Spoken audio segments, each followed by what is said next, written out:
Menggunakan fitur Pay Later memang cukup membantu beberapa orang dalam berbagai kesempatan. Namun, jika kalian sampai ketagihan, fitur ini justru bisa mendatangkan bencana. Pada video kali ini, saya tidak akan mengajak kalian untuk tidak menggunakan Pay Later, karena itu akan terdengar munafik atau apalah. Apalagi di sini saya adalah salah satu pengguna e-commerce yang sesekali menggunakan fitur Pay Later ini. Namun, pada video kali ini, saya akan mengajak kalian untuk mengenali potensi bahaya dan kekurangan dari sistem Pay Later, supaya kita lebih bijak lagi dalam mengambil keputusan untuk menggunakannya.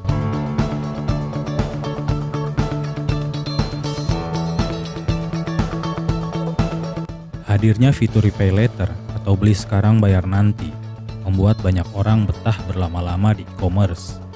Meski jika dilihat sekilas sangat membantu, sebenarnya adanya Pay Later cukup berbahaya. Ada beragam kekurangan Pay Later yang harus diperhatikan oleh penggunanya. Jangan sampai niat iseng-iseng menggunakan fitur Pay Later justru membuat ekonomi kita berantakan. Sebelum terlambat, kenali terlebih dahulu 5 potensi bahaya pada sistem Pay Later berikut ini. Yang pertama, memicu perilaku konsumtif. Kemudahan membeli barang tanpa harus memikirkan pembayaran terlebih dahulu bikin banyak orang tertipu. Seolah-olah kita menganggap saldo atau limit dari fitur Pay Later ini merupakan uang kita sendiri. Padahal, Pay Later bukanlah uang cuma-cuma, melainkan skema peminjaman. Karena kemudahan inilah banyak orang yang akhirnya tergiur untuk hidup konsumtif. Parahnya, orang-orang kerap membeli barang di luar kebutuhan dengan dalih self-reward.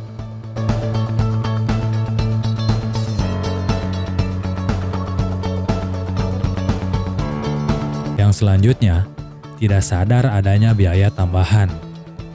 Berbelanja dengan fitur Pay Later memang kelihatannya lebih murah karena kita bisa mencicilnya setiap bulan. Padahal, kalau kita lebih teliti, cicilan ini sudah dikenakan bunga. Jika kalian menjumlah seluruh cicilan tersebut dengan harga barang di awal, maka akan terlihat selisihnya. Untuk itu, kalian perlu mempertimbangkan ulang ketika akan membeli barang menggunakan sistem Pay Later. Jika bunga yang dikenakan terlalu tinggi, sebaiknya tunda dulu pembelian barang hingga uang tabunganmu mencukupi.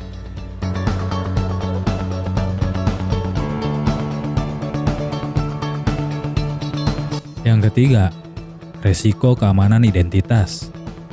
Ketika menggunakan Pay Later, kita juga harus waspada terkait penggunaan identitas. Sistem satu ini memiliki risiko peretasan cukup tinggi karena transaksinya dilakukan secara digital. Meskipun setiap aplikasi mengklaim menggunakan keamanan yang baik, namun risiko tersebut tetap ada. Database dari Pay Later tetap bisa diretas dan membuat data kita tersebar. Jadi, sebelum memutuskan menggunakan Pay Later, sebaiknya pertimbangkan dulu mengenai bahaya Pay Later yang satu ini.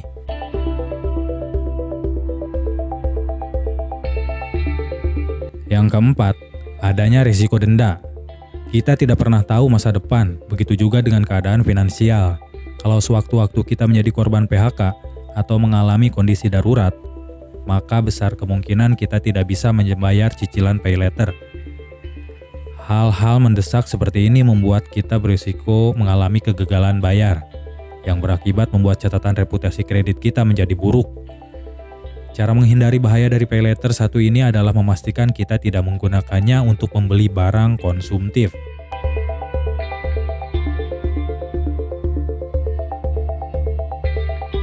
Terakhir, bahaya dari fitur Pay Later adalah membuat kita ketergantungan. Karena memiliki gaya hidup yang konsumtif, maka akan muncul keinginan berbelanja terus-menerus.